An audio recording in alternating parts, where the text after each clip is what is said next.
요한복음 14장 24절부터 31절 말씀을 교독하도록 하겠습니다. 나를 사랑하지 아니하는 자는 내 말을 지키지 아니하나니 너희가 듣는 말은 내 말이 아니요 나를 보내신 아버지의 말씀이니라. 내가 아직 너희와 함께 있어서 이 말을 너희에게 하였거니와 보혜사 곧 아버지께서 내 이름으로 보내실 성령 그가 너희에게 모든 것을 가르치고 내가 너희에게 말한 모든 것을 생각나게 하리라. 평안을 너희에게 내치시니 곧 나의 평안을 너희에게 주노라. 내가 너희에게 주는 것은 세상이 준 것과 같지 아니하니라. 너희는 마음에 근심하지도 말고 두려워하지도 말라. 내가 갔다가 너희에게로 온다 하는 말을 너희가 들었나니 나를 사랑하였더라면 내가 아버지께로 감을 기뻐하였으리라. 아버지는 나보다 크심이라. 이제 일이 일어나기 전에 너희에게 말한 것은 일이 일어날 때 너희로 믿게 하려 하리라. 이후에는 내가 너희와 말을 많이 하지 아니하리니 이 세상의 임금이 오겠음이라. 그러나 그는 내게 관계할 것이 없으니 오직 내가 아버지를 사랑하는 것과 아버지께서 명하신 대로 행하는 것을 세상에 알게 하려 하리라. 일어나라 너희를 떠나자 하시니라. 아멘. 요한복음 14장에 있는 말씀입니다. 성경에 특별히 요한복음에서 말씀하시는 이 말씀의 기조는 아주 분명합니다. 그게 바로 뭐냐면 예수님을 사랑하는 사람은 예수님의 말씀 듣고 예수님의 계명을 지키는 자입니다. 근데 예수님을 사랑하지 않는 사람은 예수님 말씀 안 듣고 계명도 안 지켜요. 간단하죠? 여러분 예수님 사랑하십니까? 안 사랑하십니까? 그래요. 아주 간단합니다. 예수님 사랑하면 말씀 듣고 그 계명대로 지키는 사람이고 예수님 사랑하지 않으면 말씀 안 듣고 계명 안 지킵니다. 끝이에요. 이게 아주 정확한 기조입니다. 더하지도 않고 덜하지도 않습니다. 그렇기 때문에 누구든지 나를 사랑하는 자는 내 말을 지키고 나를 사랑하지 아니하는 자는 내 말을 지키지 아니하나니 명확합니다. 안 지킨다고 하는 것은 예수님을 인정하지도 않고 사랑하지도 않는다는 것이죠. 사랑한다는 것에는 반드시 책임과 의무가 따라갑니다. 예수님을 정말 사랑한다면 그 말씀 지켜야 되고 계명 지켜야 됩니다. 뭐 거기에는 한치의 오차도 없습니다. 그냥 지키시면 됩니다. 지키는 게 힘드니까 자꾸 나름대로 이렇게 뒤로 한 발짝 물러나기도 하고 뭐 여러 방법을 쓰지만 결론적으로는 지켜야 됩니다. 그런데 그 예수님이 그러면 도대체 지키라고 하는 그 계명 중에서 최고의 계명은 바로 뭐냐? 지난주에 말씀드린 결론이 있죠. 최고의 계명은 나를 위해 살지 않고 다른 사람을 위해 산다 이겁니다. 그러니까 다른 사람이 너무 포괄적으로 많잖아요. 그죠? 너무 많아요. 다른 사람이라 하면. 근데 진짜 중요한 건 뭐냐면 너무 포괄적인 사람이 많다 보니까 나만 위해서 나를 위해 안 살면 된다는 거가 우선 원칙입니다. 그 지난주에 말씀하신 기억나시겠죠? 베드로에게 부활 후에 가셨죠. 부활 후에 베드로가 자기 고향 갈릴리로 가서 그물질을 했죠. 그물질을 해갖고 그러니까 자기가 살던 삶으로 돌아왔어요. 근데 왜 베드로가 자기 고향으로 가서 다시 원래 했던 일은 어부 일을 왜 했어요? 자기 먹고 살려고 한 거예요. 그거 당연한 거죠. 의문의 여지가 없는 겁니다. 근데 예수님이 부활하셔서 어떻게 나타나셨냐면 그 베드로에게 나타나셔서 베드로 처음 만날 때랑 아주 비슷한 말씀들을 하세요. 다시 가서 그물을 내리라 그렇게 하십니다. 근데 베드로가 그 똑같은 일을 겪은 다음에 3년이라는 이 과정 중에 겪었던 일 이후에 다시 돌아가서 처음으로 돌아간 거죠. 그런 베드로에게 가서 네가 날 사랑하느냐 그러셔요. 이렇게 밥 먹으면서. 내가 주님을 사랑합니다. 네가 정말 날 사랑하냐? 이걸 3번 물어보시고 3번 대답을 할 때 내 양을 먹이라, 내 양을 치라, 내 양을 먹이라 이러세요. 근데 여기서 내 양을 먹이라라고 하는 거는 제자 훈련을 해라, 뭐 교회를 세우라, 뭐 이런 뜻은 아니었습니다. 내 양을 먹이라 하는 건 뭐냐면 너는 네 입에 들어갈 걸 위해서 여기서 일을 하지만 이제부터는 그게 아니라 너 말고 다른 사람을 위해서 일을 시작해라, 그런 뜻이에요. 인생이 바뀝니다. 자기 인생을 위해서 살던 사람이 자기 인생을 딱 버리는 순간 모든 역사가 나타나기 시작합니다. 한 알의 밀알이 땅에서 떨어져서 썩어서 죽지 아니하면 결단코 큰 나무가 될 수 없는 게 진리입니다. 다 자기를 위해서 사는 삶이기 때문에 세상이 이렇게 돌아가는 거예요. 세상은 다 자기를 위해서 살고 자기 입을 위해서 삽니다. 그렇기 때문에 세상이 다 그렇게 되기 때문에 우리는 그게 자연스럽게 여겨지는데, 예수님은 세상과 반대로 살라고 말씀하시는 거예요. 자기 위해 살지 말고 자기를 버리고 살라. 이게 결론이며 핵심입니다. 그럴 때 맨 마지막에 하신 그 말씀을 통해서 부활하신 부활체의 예수님, 그 이후에 오시는 성령님의 역사가 나타나는 겁니다. 그래서 실제로 자기를 버리는 행위를 이제는 진짜로 할 수 있으셔야 됩니다. 그러니까 나를 위하거나, 뭐 이게 좀 더 커지면 내 식구를 위하거나, 내 일가 친척을 위하거나, 또 내가 나온 학교를 위하거나, 내가 이 나라 사람이라면 이 대한민국만 위한다든가, 뭐 이렇게 되면 자기라고 하는 범주가 좀 커졌을 뿐이지 결국엔 자기를 위해서 사는 거예요. 그렇게 되면 자기를 중심으로 생각하면 타인에 대한 이해도가 줄어들게 되고 타인은 다 적이 돼야만 됩니다. 그렇게 돼서 서로 경쟁하고 싸우고 빼앗고 하는 것들이 끊임없이 역사 속에서 반복이 되면서 인간의 역사, 인간의 삶이라는 게 규정이 된 거죠. 그런데 예수님은 그렇게 살지 말라고 그러십니다. 그래서 자기를 위해 살지 말고 다른 자를 위해 살아. 그게 이제 비유적으로 하면 내 양을 먹이라 그러셨어요. 네가 먹지 말고 내 양 먹이라, 이렇게 말씀을 하신 겁니다. 자, 그럴 때 우리가 이 말씀의 아주 그 기초가 뭘까? 그러면 우리가 오늘 그 기초에 관해서 말씀을 하려고 합니다. 예수님 뭐라고 그러셨냐면 성령이 오신다고 그러셨죠? 그죠? 너희에게 성령이 오셔서 내가 너희에게 말한 것을 생각나게 하리라 그러셨어요. 자, 그럼 예수님이 하나님 보좌 우편에 가시고 성령님이 오시는데 성령님이 예수님 하신 말씀을 생각나고 떠오르게 하시겠다, 이렇게 하셔요. 그러면 남아있는 이 우리들에게 성령이 오셔서 이렇게 떠오르고 예수님 말씀을 생각나게 하신대요. 그러면 이 땅에서 우리가 사는 그 방법은 뭐냐? 성령이 내 안에서 일하실 수 있는 그런 환경으로 살아가는 것이겠죠. 그럴 때 성령이 이 땅에서 우리와 함께 사실 때 영원히 사시는 게 아니라 우리가 이 땅에서 언젠간 다 떠날 사람들이지 않습니까? 우리는 누구나 다 예외 없이 조금 전에 태어난 아이들도 반드시 죽게 되어 있습니다. 그러니까 어떤 이유든지 누구든 죽을 수밖에 없는 게 태어난 사람들의 운명이고 숙명입니다. 반드시 죽습니다. 이 땅에서 영원히 사는 사람은 없어요. 그런데 성령이 오실 때는 누구한테 오냐면 이 땅에 있는 우리들한테 오는 겁니다. 다시 말해 살아있을 동안만 오시는 거예요. 그 살아있을 동안 성령이 하는 일은 예수님의 말씀을 생각나고 떠오르게 하시는 일이죠. 그럴 때 그 예수님의 말씀이 우리 안에서 무슨 목표를 가지고 일을 하시는가. 그죠? 우리 안에서 무슨 일을 하시기 때문에 성령이 자꾸 말씀을 하시는 거죠. 자, 우리의 목표가 바로 뭐냐면 완전해지는 자가 되는 겁니다. 내가 온전한 즉 너희도 온전할지어다 하시는 말씀대로 우리를 온전치 않은 사람들을 모아다가 예수님 만나게 하셔서 우리는 가만히 있으면 다 자기를 위해 살거든요.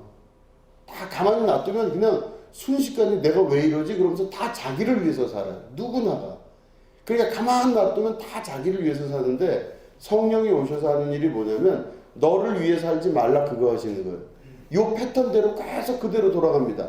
베드로가 예수님 3년 쫓아다녔는데 3년 동안 예수님에게 잘 배웠어요. 수제자로. 막 기적도 일어나고 막 엄청난 일이 일어났는데 십자가 달려 죽으시는 사건 겪으니까 베드로가 좌절했을 거 아니겠습니까? 좌절했어요. 다른 제자들도 다 실망하고 도망갔어요. 결국엔 다시 처음으로 간 거예요. 그럴 때 부활체로 나타나신 예수님이 베드로에게 나타나셔서 다시 생각나게 떠오르게 하신 거예요. 너를 위해 살지 말고 다른 사람, 그리고 내 양을 치라. 이거를 말씀하십니다. 근데 이 패턴이 성령의 역사가 똑같아요. 우리가 이렇게 신앙생활 하다가 아주 꾸준히 뭘 잘하는 것 같고 대단한 것 같고 뭐 다 믿어지는 것 같고 그러다가 어느 순간 조금 어려워지면요. 시간이 지나면서 어려워지면 다 피곤해질 때 있어요. 이게 뭐 하는 건지도 모르겠고 아침에 푹 좀 자고 좀 그러고 싶은데 이럴 때도 있고 도대체 교회란 데가 왜 이런지도 모르겠고 맨날 들어도 똑같은 얘기인 것 같고 맨날 교회에서는 십자가를 메고 쫓아라 뭐 나를 죽여라 뭐 그 얘기만 하는데 수도 없이 귀에 박히도록 들었는데 그래서 모르겠어요. 그러니까 자기 원래 모습대로 돌아가요. 어느 순간 되면은 다 이렇게 구부러진 쇠가 다시 제자리 찾으려고 하는 것처럼 다 제자리로 돌아갑니다. 그럴 때 성령이 말씀하시는 거예요. 너를 위해 살지 말고 내 양을 치라, 내 양을 먹이라. 이렇게 다시 돌아서 그거를 반복적으로 하다 보면 조금씩 각도가 틀어진 것들이 완전하게 틀어져서 온전하게 틀어지는 각도로 넘어가게 돼요. 이게 바로 성령의 역사인 것이죠. 그러니까 성령의 음성을 자꾸 들으실 수 있어야 돼요. 자꾸 몸을 치고 복종시켜서 예배 가운데 오고 또 말씀을 듣고 기도하고 하는 일에 자기를 자꾸 이렇게 노출을 시키셔서 예배 가운데 또 말씀 가운데 우리의 성령께서 나에게 하시는 말씀을 들을 수 있는 그런 여러분들이 되셔야 돼요.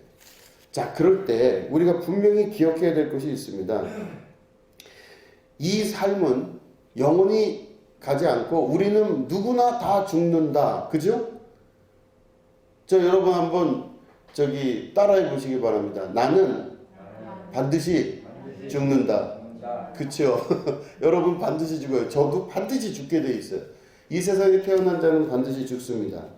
여기서는 영원한 게 하나도 없어요. 그렇기 때문에 우리가 살아있는 동안을 삶이라 그러죠. 우리 삶. 우리가 살아있는 동안은 삶입니다. 내 목숨이 붙어있는 동안. 그럼 이게 무슨 의미가 있나?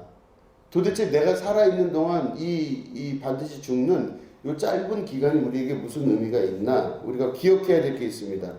이 삶은 영적 교육의 현장입니다. 다시 말해 학교예요. 우리가 이 삶이라고 하는 학교 속으로 와서 배우는 겁니다. 영적인 삶을 더 깨달아 알고 배우고 우리가 원래부터 가지고 있었던 근원과 근본으로 돌아가는 그런 것들을 배워가는 삶이 교회의 삶이에요. 그래서 성령은 끊임없이 우리의 근본적인 것들을 가리킵니다. 너는 반드시 죽는다. 그리고 우리가 살아있는 동안은 이 살아있는 이 삶 자체가 하나의 클래스가 되고 학교다. 영적인 학교다. 이렇게 생각하시면 됩니다. 그렇기 때문에 이 삶 속에 무슨 진리가 있지는 않아요. 영원하지 않기 때문에 이 삶 속에는 진리가 있지 않아요. 진리는 최소한 영원한 거지 않습니까? 근데 우리가 살아가는 생애 가운데는 뭔 진리가 있지는 않아요. 어떤 땐 진리같이 보이기도 하지만 그 진리가 아니에요. 진리는 삶 속에 있지 않습니다. 보이지 아니하시는 하나님의 나라와 그 진리는 영적인 세계 가운데 있어요. 영원함 속에 있는 것입니다. 그리고 삶을 통해 대신 우리가 이 삶이라는 학교를 통해 무엇을 배우냐면 영적인 그 진리를 간접적으로 경험하게 되는 겁니다. 천국이 저 나라 가운데 있지만 그 나라를 이 삶을 통해 배우게 됩니다. 그래서 이 삶 속에서 천국을 알아갈 수 있게 되는 것이죠. 그래서 내 삶 자체는 교육의 현장이고 학교라는 것을 반드시 기억할 수 있어야만 됩니다. 학교에 간 사람들은 반드시 집에 돌아가야 됩니다. 학교는 잠자는 것도 아니고 밥 먹는 것도 아닙니다. 신앙생활하는 우리들은 삶을 영원한 것으로 볼 수 없다는 것이죠. 반드시 돌아가기 때문에 내 돌아갈 집이 있습니다. 학교는 영원하지가 않다는 것이죠. 그리고 이 삶이라고 하는 교육 현장은 각자에 맞게 성령께서 역사하시는 힘이 다릅니다. 성령께서 각자의 수준에 맞게 각자의 뜻에 맞게 하나님의 계획 아래 우리 한 사람 한 사람을 이렇게 이끌어 가십니다. 이게 성령께서 이 안에 교육하시고 뜻을 이루기 위해서 개별적으로 역사하십니다. 그래서 사도행전의 역사를 보면 어떻게 했죠? 혀에 불같이 갈라지는 것들이 있어. 각 사람 머리 위에 임했죠. 그 웬만하면 큰 불 하나가 나타나서 그 밑에 뭐 수백 명이 같이 이렇게 불을 받다 이러면 좋을 텐데 성경의 표현은 기가 막히게 한 사람 한 사람 머리 위에 임했어요. 그러면 각 사람 머리 위에 임했다고 하는 것은 집단주의와 단체가 아니라 이제부터는 각 개인에게 역사하시는 개인의 성령의 역사가 나타나는 거예요. 이 말을 다른 말로 이야기할 때 뭐 수호천사라고도 하고 뭐 여러 이야기를 하지만 어쨌든 여러분들 각 사람에게 맞게끔 성령이신, 그러니까 우리 선생님이신 교사이신 성령께서 우리를 가르치시고 생각나게 하고 이끌어 가신다, 이 말씀인 겁니다. 자, 성령이 가르치시는 모든 내용은 예수님으로 귀결됩니다. 예수님의 말씀을 가르치시는 거예요. 예수님의 말씀은 결론은 뭐냐? 하나님의 뜻이 이루어지는 거예요. 하나님의 뜻이 이루어지게 하기 위해서 예수님 말씀이 존재했는데 성령이 일하시는 방법은 예수님 말씀을 통해서 우리에게 말씀을 하신다는 것이죠. 자, 그러면은 우리가 기억해야 됩니다. 하나님께서 우리에게, 예수님께서 우리에게 이 말씀을 하실 때 세상이 줄 수 없는 평안을 우리에게 주시며 함께 하시겠다고 말씀을 하셨는데, 정말 진리를 우리가 만나게 됐을 때 깨닫게 되는 정말로 아름다운 평안입니다. 자, 이 평안이 우리 가운데 있게 되는데, 자, 그러면 진리가 우리 안에서 있게 되면 우리가 평안을 얻게 되고 안심을 하게 됩니다.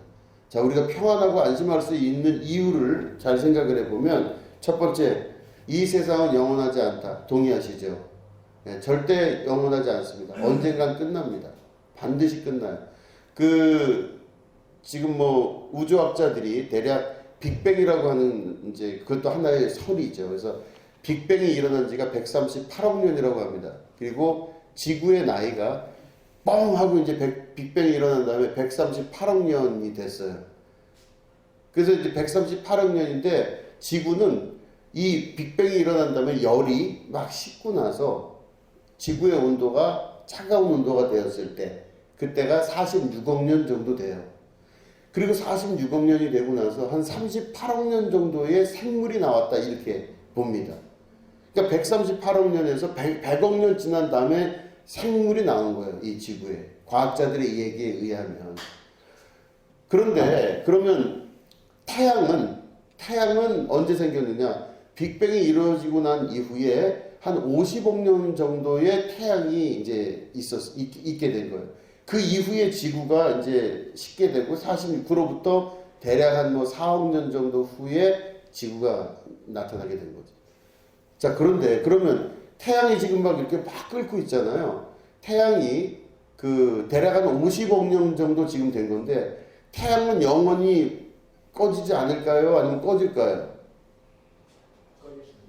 꺼질 수도 있죠. 그죠? 과학자들이 추정을 해봤더니 태양이 꺼지는 게 대략 100억 년 정도래요. 그래서 한 5억 년 정도부터 식기 시작하는데 100억 년 정도면 이제 꺼진대요. 그 말은 현재 50억 년 됐으면은 50억 년 후엔 태양은 없어져요. 없어지게 돼 있어요. 그러면 영원할 것 같은 태양도 없어진다는 가설을 자기들끼리 이미 과학자들은 내고 있다는 얘기죠. 그러니까 결국엔 지구도 그렇고 태양계도 그렇고, 태양이 없어지면 무슨 뭐 태양계가 무슨 의미가 있습니까? 그 안에는 약간의 중력 작용과 인력 작용, 뭐 양력 이런 게 이제 존재를 하겠지만 어쨌든지 간에 큰 의미가 없습니다. 중요한 건 우주가 사라질 날이 반드시 온대요. 그러면 물리적인 우주의 사라짐으로 인하여 하나님의 나라는 영적인 것이 더욱더 확실하게 돼요. 그때는 뭐냐? 사라지는 세계는 존재하고 그 중에서 영원한 세계가 존재하는데, 그게 바로 뭐냐면 영적인 세계, 하나님 나라라고 하는 것입니다. 너무 복잡하게 말씀을 드렸습니다. 중요한 건 이 세상은 영원하지 않다. 나도 이 땅에서 육신으로 영원히 살지를 않는다. 반드시 죽는다. 이거를 우리가 알고, 두 번째는 육신의 죽음 이후에는 반드시 다른 세계가 있다라는 겁니다. 그죠? 육신의 죽음 이후에 다른 세계가 있어요. 성경에서 끊임없이 그 말씀을 하십니다. 학교의 존재 이유가 바로 뭐냐면 학교에서 배운 지식을 가지고 어떤 것에 대한 활용이 필요한 거예요. 그러니까 학교가 필요한 거겠죠. 이 삶과 이 세상이 필요한 이유는 영원한 세상 가운데로 돌아가는 우리들에게 반드시 이 삶은 필요한 겁니다. 중요한 것은 이 땅에서의 삶이 다가 아니라 그 다음 세계를 위해 준비하시는 하나님의 역사가 있다라는 것이죠. 그래서 여기가 아니라 다른 세계가 있다. 받아들이실 수 있죠. 다른 세계가 있습니다. 그 다음에는 세상은 영적 학교이지 영원한 집이 아닙니다. 그렇죠? 이 땅에서 우리가 영원히 살 것이 아니기 때문에 학교이기 때문에 학교는 자기 삶을 통해 배우는 겁니다. 이게 내 인생을 결정해 주는 게 아니라고 하는 겁니다. 어려운 일을 당하면 그 어려운 일이 우리에게 양약이 될 수도 있습니다. 우리에게 아주 좋은 일들이 오히려 독이 될 수도 있습니다. 이거는 조금이라도 우리가 이 인생을 돌아보게 되면 다 깨달아 알게 되는 겁니다. 힘든 일이 그 사람 인생에 큰 지혜가 될 수도 있고 또 좋은 일이 그 사람 인생에 가장 큰 독과 악이 될 수도 있습니다. 대회 때 아까 말씀을 드렸지만 그 중풍병자를 테크나라고 그랬죠. 어린아이입니다. 작은 자야. 아무것도 기댈 것 없는 자야. 이거예요. 그가 기댈 게 없기 때문에 예수님에게 가까이 갈 수가 있었던 거죠. 그가 중풍병이 아니거나 혹은 중풍병이라 할지라도 모든 게 다 갖춰진 곳에 있다면 예수님 만날 이유가 없어요. 그런데 그가 부족했기 때문에 그의 친구들도 뭔가 부족했기 때문에 그 부족함이 예수님과 더 가까이 갈 수가 있었던 거죠. 그러니까 보면 참 삶의 역설은 뭔가 부족하거나 뭔가 없는데 그 없는 것만 바라볼 때 너무 슬픈데 막 가슴이 찢어질 것 같은데 근데 그걸 통해서 복이 있다고 말씀하시는 게 성경의 역설이에요. 그죠? 마음이 가난한 자는 복이 있나니.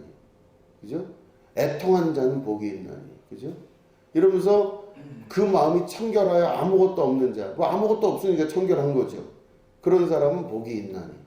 천국이 저희 것이라 그러셨어요. 그러니까 이 성경의 역설은 마음이 아프고, 그죠? 마음이 가난하고, 애통하고, 괴로운 게 뭐가 좋겠습니까?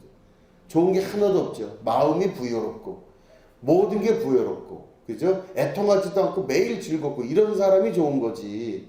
마음이 애통한 자가 복이 있다는 말씀은 이해가 안 되는 말씀이에요.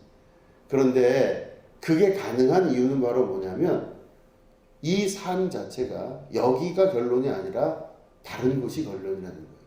여기는 단순히 배워가는 학교일 뿐이라는 것이죠. 그죠? 삶은 그래서 우리에게 주어준 하나님께서 주신 아주 귀한 학교이며 이곳을 통하여서 하나님의 나라를 소망하여 바라볼 줄 알고 근본으로 돌아갈 수 있게 되는 것입니다. 우리가 기억해야 될 것 또 하나는 우리는 새 옷을 입고 다시 태어나게 됩니다. 우리는 이 모습 가지고 천국에 가서 살지를 않을 겁니다. 다시 태어나게 됩니다. 그리고 지금의 우리가 사는 삶은 절대로 진리가 아니에요. 변하지 아니하는 것이 아니라는 겁니다. 그 말은 다른 말로 하면 삶은 반드시 변한다. 항상 변한다. 그죠? 이게 항상 중요한 진리라는 것입니다. 중요한 것은 반드시 모든 것들이 끝나게 되어 있고 변하게 되어 있다는 것입니다. 이 삶의 학교를 통해서 하나님 나라에 우리가 더욱더 가까이 갈 수 있는 겁니다. 그렇기 때문에 내 삶을 너무 진지하고 괴롭고 힘들게 보실 필요는 없습니다. 이걸 통하여서 하나님께서 가르치시려고 하는 귀한 뜻이 있다라는 것을 알 수 있게 되는 것입니다. 그래서 정말 자녀를 사랑한다면 여행을 보내라 하는 그런 옛 사람들의 말씀이 있죠.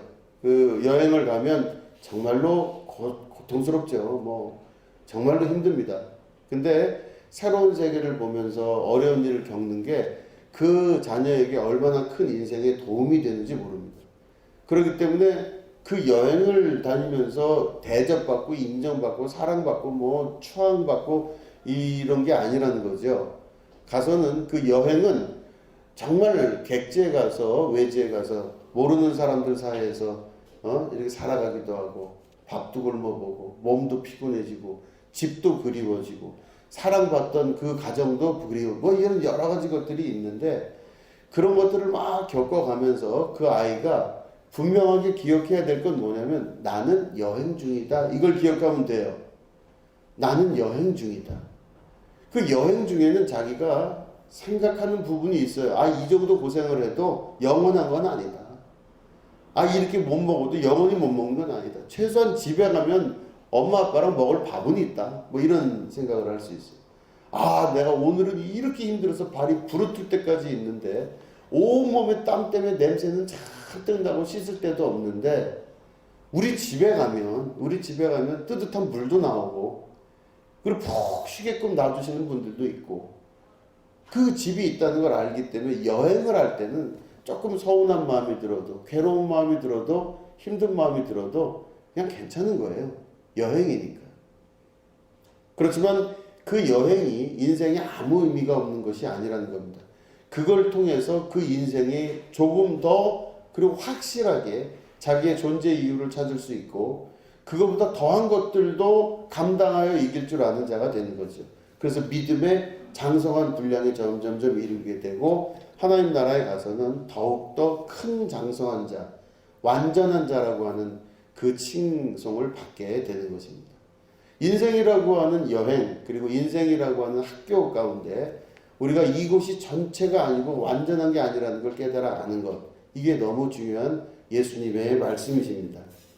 그래서 예수님의 말씀을 지켜 행하는 것, 예수님의 말씀을 정말로 지켜서 그대로 행할 줄 아는 자는 하나님 나라의 큰 복이 되고 하나님 나라의 상급이 된다고 말씀하고 계시는 거죠. 예수님 말씀 지키는 게 쉽지가 않습니다. 왜냐하면 우리는 아예 몸과 이 머릿속에 코드화된 게 자기만을 위해서 사는 걸로 코드가 되어 있거든요. 누구나가. 그런데 이런 이기적인 속성을 가지고 있는 우리의 근본에 이기적이지 않고 이타적인 사람으로 인생을 변화시키려고 하는 예수님의 말씀은 인생 자체에 우리가 이 방향을 바꾸는 게 얼마나 어렵다는 걸 알고 말씀을 하신 겁니다. 그걸 위해 영적 세계에서 성령께서 도우시고 가는 길을 인도하시고 우리가 이 교육의 과정 중에 아주 크신 하나님의 은혜를 맛보며 온전한 자의 모습으로 이를 자, 이게 바로 되는 것이 하나님 나라의 목표죠. 그죠? 예수님 그러셨잖아요. 내가 온전한 것처럼 너희도 온전해라. 그런데 온전한 게 뭔가 생각을 해보면 예수님은 자기를 위해 살지 않으셨잖아요. 최소한 우리가 아는 바에 의하면 하나님의 뜻을 이루기 위해서 사신 거지 자기가 자기 인생 살지를 않으셨어요. 성공을 위해서 달려가거나 결혼을 하고 아이를 낳고 살림을 하고 이렇게 살지를 않으셨어요. 예수님은 하나님 뜻을 위해서 자기 자신을 완전히 버리셨어요. 근데 그게 우리가 볼 때는 아까운 면도 있어요. 33세에 짧은 삶을 살다 가셨고 또 그 기간 동안 자기를 위해 살지 않으셨다. 이게 너무 가슴 아프잖아요. 그런데 영적인 세계에서 보면 그게 맞대는 거예요. 예수님 말씀이. 왜냐? 예수님이 33년을 살아가셨던 이 땅에서의 공생애를 비롯한 예수님의 삶은 학교였으며 우리에게 좋은 것들을 가르치는 선생이요 교사로서 우리들에게 올바른 길을 제시하셨다는 것이죠. 그렇기 때문에 우리가 그 예수님을 신뢰하고 믿고 오늘도 따라간다면 예수님께서 우리에게 주시는 말씀의 역사 그리고 이끄시는 승리의 역사가 반드시 있게 된다는 것입니다. 우리가 마음을 다지고 믿음으로써 예수님 말씀을 쫓아가서 오늘도 자기 십자가를 메고 쫓아가신다면 반드시 약속하신 바 하나님의 나라가 여러분들에게 임하게 되는 것입니다. 그렇게 함께 가시는 여러분 되시기를 주님의 이름으로 축원드립니다. 기도하겠습니다. 하나님 아버지, 주님의 말씀을 신뢰하고 오늘도 한 발짝 걸어 나갑니다.